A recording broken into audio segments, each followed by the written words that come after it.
আসলে আসামিদের মধ্যে তো দুটো জিনিস কাজ করে। তারা যে আদালতে ওঠার সময় হাসে, এতে তারা প্রমাণ করতে চায় যে তাদের কিছুই হবে না। এটাই তাদের জনগণকে বোঝাতে চেষ্টা করে। আপনারা জানেন যে ফ্যাসিস্ট হাসিনার অন্যতম সহযোগী সাবেক অবৈধ এমপি হাজী সেলিম এবং সাবেক অবৈধ এমপি তারই সন্তান সোলায়মান সেলিম, তাদেরকে একটি হত্যা মামলায় তারা এজাহারনামী আসামি তদন্তকারী কর্মকর্তা তাদেরকে আজকে বিজ্ঞ আদালতে উপস্থাপন করে 10 দিনের রিমান্ড প্রার্থনা করেন। এই মামলাটি হলো গত 5-8 তারিখে যে ছাত্র জনতা যে আন্দোলন, সেই কোটাবিরোধী যে আন্দোলন, সেই আন্দোলনে সেখানে মিছিলে গুলি করে আওয়ামী লীগ, ছাত্রলীগ, যুবলীগের সন্ত্রাসীরা সেখানে গুলি করে হত্যা করা হয়। সেখানে মনির হোসেন নামে একজন আন্দোলনকারীকে গুলি করে হত্যা করা হয়। এই মামলায় হাজী সেলিম এবং সোলায়মান আগে এজাহারনামী আসামি, তাদেরকে পূর্বেই এই মামলায় গ্রেপ্তার দেখানো হয়। আজকে তাদেরকে জিজ্ঞাসাবাদ করার জন্য 10 দিন রিমান্ড প্রার্থনা করেন। তাদের পক্ষে তাদের আইনজীবীরা রিমান্ড বাতিলপূর্বক জামিনে প্রার্থনা করেন। উভয়ের বক্তব্য শোনার পর বিজ্ঞ আদালত দুইজনের বিরুদ্ধে 4 দিনের রিমান্ড মঞ্জুর করেন। দেখেন, একটি মামলা যদি শুনানি দেখানো হয় তাহলে এই মামলা সম্পর্কে আসামির আইনজীবীকে আমাদের জানার অধিকার আছে।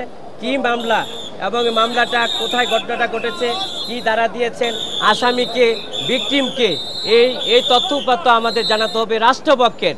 সুতরাং রাষ্ট্রপক্ষে আমাদেরকে না জানিয়ে এবং আমাদেরকে আসামিদেরকে না জানিয়ে শুধু মামলার ক্ষেত্রে তাদেরকে শুনানি দেখানো হয়েছে, যা সম্পূর্ণভাবে অন্ধকার জগতে রেখে আমাদেরকে এই মামলা শুনানি দেখানো হয়েছে, যা সম্পূর্ণভাবে আইনের শাসনের পরিপন্থী, ন্যায় বিচারের পরিপন্থী, মানবাধিকার লঙ্ঘিত হচ্ছে বলে আমরা মনে করি। হাজী সেলিমের পক্ষে তার আইনজীবী তার বক্তব্য রেখেছেন এবং বলছেন যে হাজী সেলিমও বক্তব্য রাখতে চান।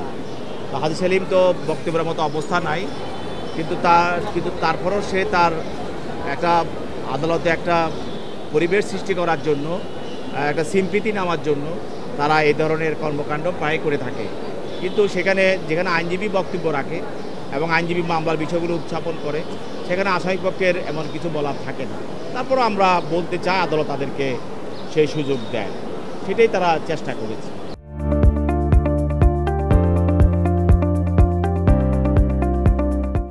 আমরা আদালতে বলেছি যে হাজী সেলিম একটি বাক প্রতিবন্ধী, উনি কথা বলতে পারেন না। সুতরাং যে কথা বলতে পারেন না তাকে রিমান্ডে নিয়ে রিমান্ডের কি মামলার কি অগ্রগতি হবে এবং মামলার কি ফলপ্রসূ হবে, ওনার কাছ থেকে কী তথ্য উপাত্ত পাওয়া যাবে। যেই লোক কথা বলতে পারে না তাকে যদি আপনি রিমান্ডে নেন, বারবার রিমান্ডে নেওয়া হচ্ছে, ওনাকে মামলায় সম্পৃক্ত করা হচ্ছে, শুনানি দেখানো হচ্ছে। এতে আমি মনে করি মহামান্য হাইকোর্টের আপিলেট ডিভিশনে স্পষ্ট বলা আছে, যদি কোনো আসামি প্রতিবন্ধী হয়, নারী হয়, বয়স্ক হয়, তাহলে তার রিমান্ড নেওয়া যাবে না। কিন্তু আমরা কি দেখেছি, আজকে হাজী সেলিম একটি বাক প্রতিবন্ধী, তার পরবর্তীতে ওনাকে রিমান্ড মঞ্জুর করেছে, যা সম্পূর্ণভাবে আইনের শাসনের পরিপন্থী এবং ন্যায় বিচারের পরিপন্থী। আসলে আসামিদের মধ্যে তো দুটো জিনিস কাজ করে। তারা যে আদালতে ওঠার সময় হাসে, এতে তারা প্রমাণ করতে চায় যে তাদের কিছুই হবে না। এটাই তাদের জনগণকে বোঝাতে চেষ্টা করে। এক 2 নম্বরে এখনকার যে রিমান্ড বা তাদেরকে আমরা রিমান্ডে নিচ্ছি, তাদেরকে তো আমরা ওই ধরনের ফ্যাসিস্ট আমলে যেভাবে রিমান্ডে নেওয়া হতো সেভাবে নেওয়া হয় না। তাদেরকে আদালতের নির্দেশনা মান্য করে পুলিশ তাদের জিজ্ঞাসাবাদ করা হয়। সেই জন্য অনেক সময় তারা পাবলিক সেন্টিমেন্ট ক্রিয়েট করার জন্য অনেক সময় অঙ্গিভঙ্গি করে, অনেক ধরনের স্লোগান দেয়, হাসে। কিন্তু এগুলি আমরা কোনো ধরনের দৃষ্টিভঙ্গিতে আমরা নিচ্ছি না। আমরা আইনের গতিতে চলবে, আইনে তাদের কৃতকর্মের বিচার হবে।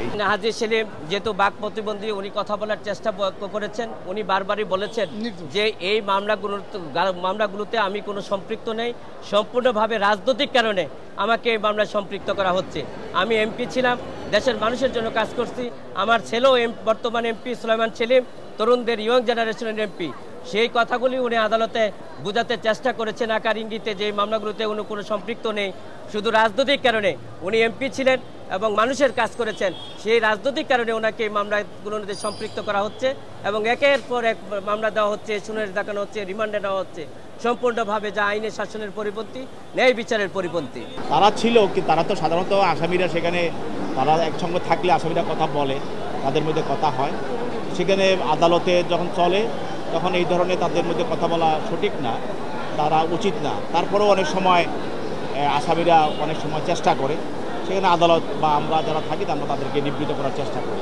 সুলাইমান সেলিম ঢাকা 7-এর পার্লামেন্ট সদস্য, উনি বারবার বলার যে চেষ্টা করেছেন যে ওনাকে আজকে যে মামলাগুলোতে একের পর এক মামলা ওনাকে শুনানি দেখানো হচ্ছে, যা রিমান্ডে নেওয়া হচ্ছে, যা ওনাকে শুনানি দেখানো হচ্ছে, এবং উনি বোঝাতে চেয়েছে এবং বলার চেষ্টা করেছেন এবং সাংবাদিক ভাইদেরকেও জানানোর চেষ্টা করেছেন যে এই মামলাগুলোতে উনি কোনো সম্পৃক্ত নেই এবং উনি পার্লামেন্ট সদস্য ছিলেন, সেই কারণে রাজনৈতিক কারণে ওনার এই মামলাগুলোতে সম্পৃক্ত করা হচ্ছে।